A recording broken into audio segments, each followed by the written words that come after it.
ব্যাপার মেঘবতী, তুমি এখানে একা একা কেন বসে আছো? এমনি মা, আমার কিচ্ছু ভালো লাগছে না।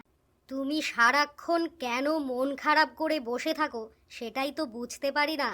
তুমি যখন যা চাও আমরা তো তোমাকে তাই দেই। আমি তোমাদের কাছে যা চাই তা তোমরা আমাকে কখনোই দিতে পারো না। আরে বাবা, একবার বলেই দেখো তুমি কি চাও। কি চাও আমাদের কাছে? সোনা দানা মণি মুক্তা ধন দৌলত, তুমি যা চাইবে আমরা তোমাকে ঠিক তাই দেব। আমি এসব কিচ্ছু চাই না মা, আমি শুধু চাই তোমাদের ভালোবাসা। তুমি আর বাবা সারাক্ষণ ব্যস্ত থাকো, আমাকে একটু সময় দাও না। তুমি শুধু শুধু বেশি বেশি ভাবছো। যাও, এখন মহলে ফিরে যাও, তোমার সাথে আবার কাল কথা হবে। একাকিত্ব এবং নিঃসঙ্গতা মেঘবতীকে কুরে কুরে খাচ্ছিল। সে সবসময় ভালোবাসা খুঁজে বেড়াতো। মেঘবতীর মা চলে যাওয়ার পর মেঘবতী ঠিক করলো আজ সে আর অন্দরমহলে ফিরবে না। সে তার বান্ধবী নীলপরীর সাথে পাহাড়ে পাহাড়ে ঘুরে বেড়াবে আর অনেক গল্প করবে। যেই ভাবা সেই কাজ। মেঘবতী এগিয়ে গেল একটা বরফের পাহাড়ের দিকে, যেখানে ছিল নীলপরীর প্রাসাদ। আমি তোমাকেই খুঁজে বেড়াচ্ছি, আজ আমার মন খুব খারাপ। এ তো কোনো নতুন ঘটনা নয় মেঘবতী, তোমার তো প্রতিদিনই মন খারাপ থাকে। তুমি আমার কষ্টটা বুঝতে পারবে না নীলপরি, আমি খুব দুঃখী মেয়ে। আমার বাবা মা আমাকে একটুও ভালোবাসে না। তাহলে চলো আজ আমরা পরীর রাজ্যে ঘুরে বেড়াই। কিন্তু পরীর রাজ্যে সব কিছু আমাদের দেখা হয়ে গেছে। চলো আজ আমরা এমন কোথাও যাই যেখানে এর আগে কখনোই যাইনি। কিন্তু এমন কোনো জায়গা কোথায় আছে মেঘবতী?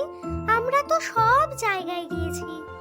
চলো আমরা পৃথিবীতে যাই, পৃথিবীতে এর আগে কখনোই যাওয়া হয়নি। না না, কখনো না, আমার বাবা জানতে পারলে খুব রেগে যাবে। পৃথিবী খুব খারাপ জায়গা, আর পৃথিবীর মানুষেরাও খুব খারাপ। আচ্ছা, তোমার কেন মনে হচ্ছে মানুষরা সত্যি সত্যি খুব খারাপ? মানুষেরা নিজেদের মধ্যে অনেক ঝামেলা করে, ওরা সারাদিন মারামারি করে, আর মানুষেরা অনেক স্বার্থপর। আরে বাবা, আগে গিয়েই দেখি। এমনও তো হতে পারে মানুষেরা সত্যি সত্যি অনেক ভালো। না না, আজ আমি তোমার কোনো কথাই শুনবো না। চলো তো পৃথিবীতে যাওয়া যাক। এরপর মেঘবতী এবং মেঘপরী উড়ে উড়ে এসে দাঁড়াবে একটা গাছের নিচে। পৃথিবীর এত অপার্থিব সৌন্দর্য তাদেরকে মুগ্ধ করবে। বাহ, পৃথিবী দেখতে কত সুন্দর! আমার খুব আফসোস হচ্ছে আগে কেন পৃথিবীতে আসলাম না। হ্যাঁ, সত্যি সত্যি পৃথিবী দেখতে খুব সুন্দর। আমার না খুব ক্ষুধা লেগেছে। চলো সামনে দেখি কোনো খাবার পাওয়া যায় কি না। ওই তো ওইখানে একটা বাড়ি দেখা যাচ্ছে। না না, এভাবে মানুষের কাছে যাওয়া যাবে না। আমাদের পাখা দেখলে মানুষেরা খুব ভয় পাবে। এর চেয়ে বরং আমরা আমাদের পাখাটাকে অদৃশ্য করে ফেলি। তাই তো, আমার তো এই কথাটা একবারও মাথায় আসেনি। চলো পাখাটাকে অদৃশ্য করে আমরা ওই বাড়িটায় যাই। কেউ কি আছো? আমরা বিপদে পড়ে তোমাদের এখানে সাহায্য চাইতে এসেছি। কারা তোমরা? এখানে কি চাই? আমরা পাশের গ্রাম থেকে একটা জরুরি কাজে এসেছি।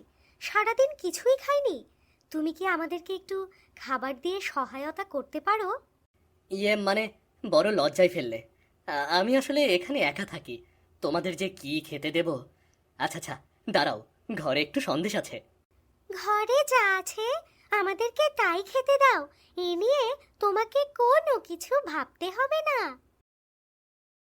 এরপর সেই রাখাল বালক ঘরের ভেতরে চলে গেল এবং অনেকগুলো সন্দেশ নিয়ে ফিরে এলো। নাও, এটা হলো আমার নিজের হাতে বানানো সন্দেশ। একবার খেয়ে দেখো দেখি কেমন হয়েছে।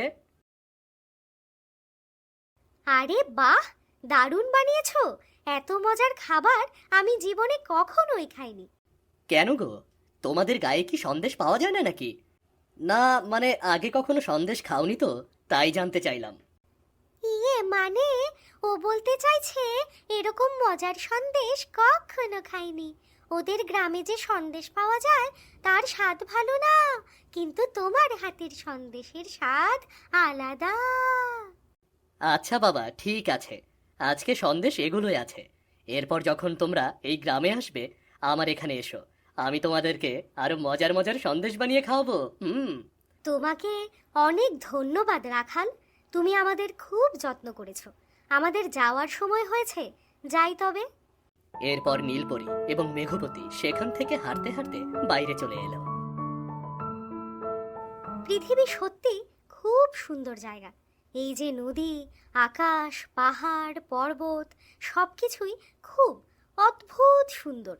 সবকিছুই যেমন সুন্দর, তেমনি পৃথিবীর মানুষও খুব সুন্দর। দেখলে না রাখাল, কত ভালো মনের একটা মানুষ। তা যা বলেছ, এই প্রথম আমি কারো প্রতি আকর্ষণ অনুভব করলাম। আমার মনে হলো এই সেই ব্যক্তি যাকে আমি এতদিন ধরে খুঁজছি।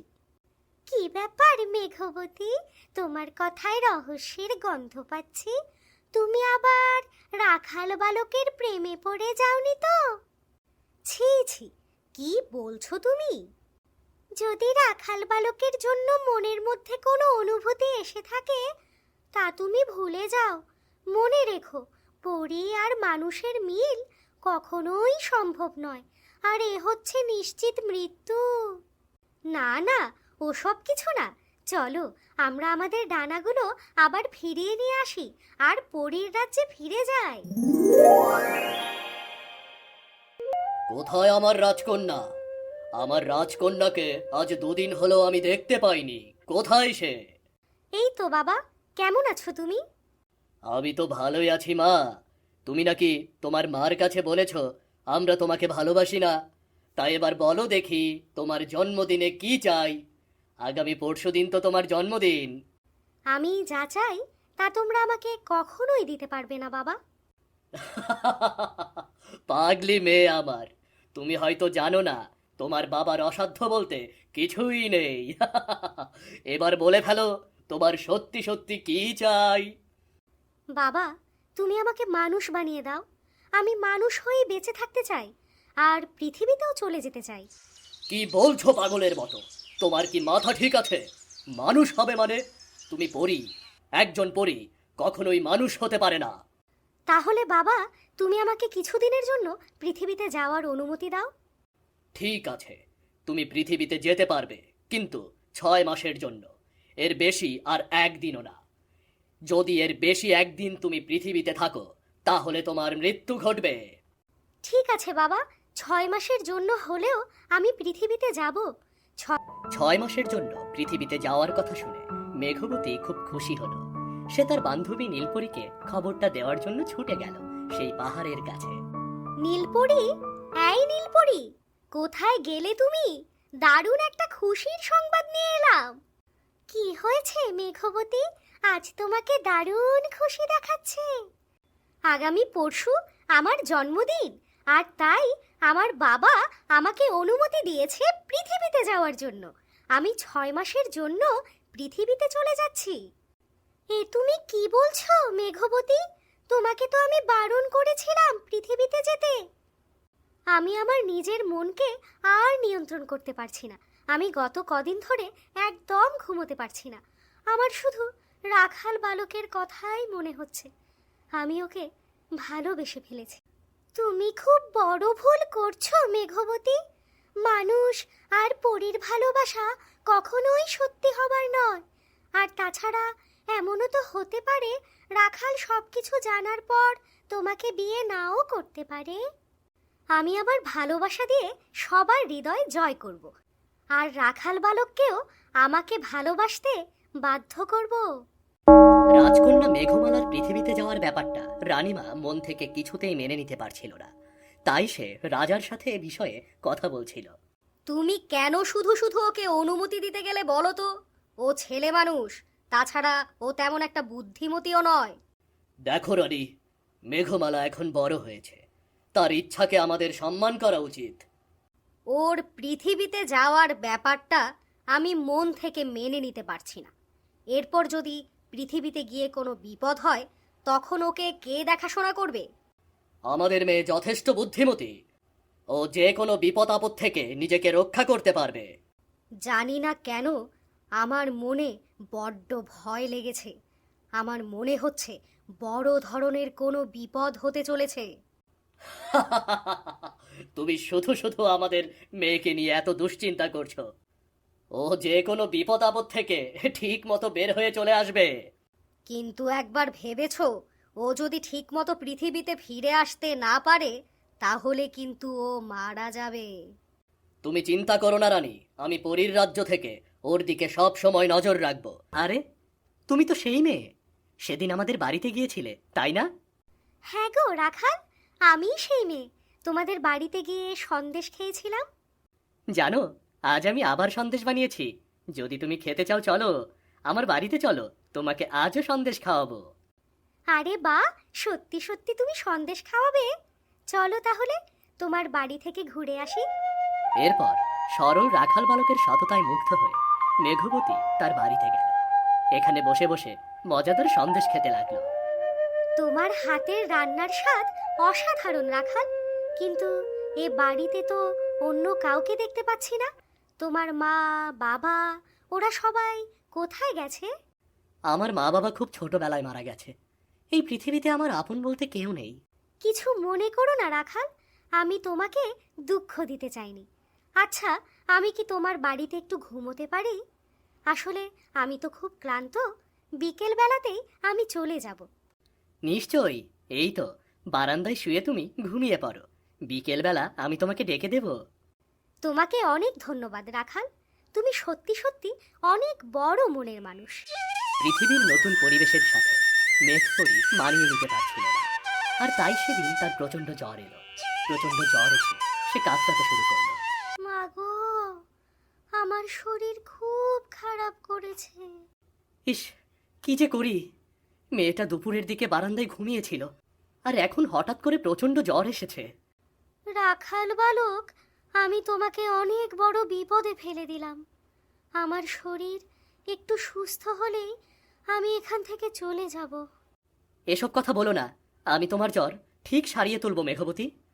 এরপর রাখাল বালক সারা রাত ধরে মেঘবতীর সেবা যত্ন করতে লাগলো। তার মাথায় জলপট্টি দিয়ে দিয়ে তাকে সুস্থ করে তুলল। রাখাল বালক, কোথায় তুমি? এই দেখো, আমার জ্বর কমে গেছে। তোমাকে নিয়ে সত্যি সত্যি খুব দুশ্চিন্তা হচ্ছিল মেঘবতী। কেন রাখাল? গতকাল তুমি আমাকে যে যত্ন করেছো, এরকম ভালোবাসা আমি আমার বাবা মায়ের কাছ থেকেও কখনো পাইনি। কি যে বলো তুমি! বাবা মার ভালোবাসার সাথে পৃথিবীতে কারো ভালোবাসার তুলনা হয় না। অবশ্য আমি তো আর জানি না সত্যিকারের মা বাবার ভালোবাসা কেমন হয়। বিশ্বাস করো রাখাল বালক, আমি তোমার কাছ থেকে যেতে চাই না। আমি তোমাকে ভালোবেসে ফেলেছি। তুমি কি আমাকে বিয়ে করবে রাখাল? এ কি বলছো তুমি? তুমি কত সুন্দরী, আর আমি সাধারণ একটা রাখাল বালক। আমার সাথে তোমার কি করে বিয়ে হবে বলো তো? তুমি সাধারণের মধ্যেও অসাধারণ। আমি তোমাকেই বিয়ে করতে চাই, আর তোমাকে নিয়েই সুখে সংসার করতে চাই। এরপর রাখাল বালক আর মেঘবতী ধুমধাম করে বিয়ে হয়ে গেল। রাখাল বালক তখনও জানতো না সে কোনো মানুষ নয়, বরং একটা পরীকে বিয়ে করেছে।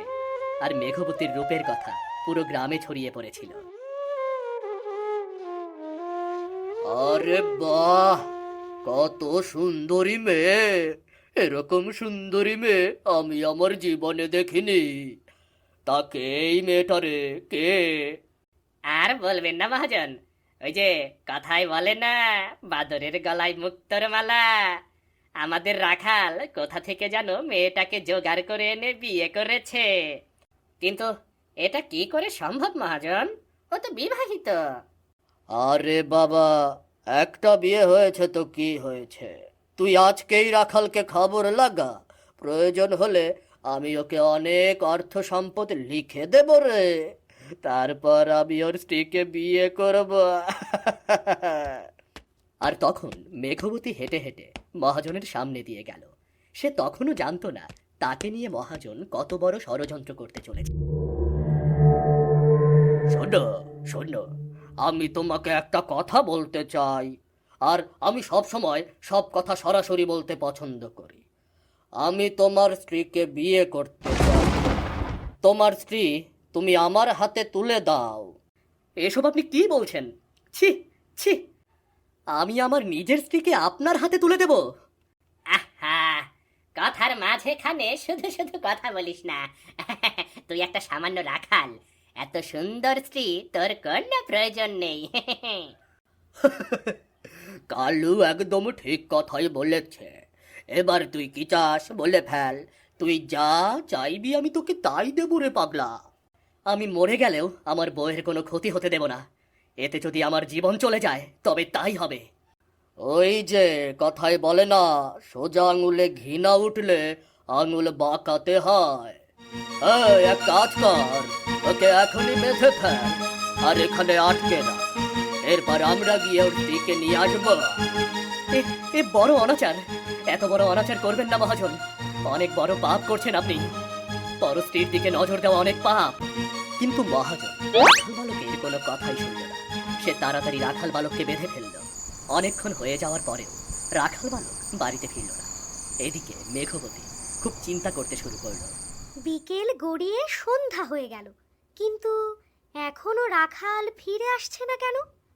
বুঝতে পারছি না, ওর কোনো বিপদ হয়নি তো? এই তো তুমি এখানে, ভালোই হলো। চলো আমার সাথে, তুমি আমার বাড়িতে চলো।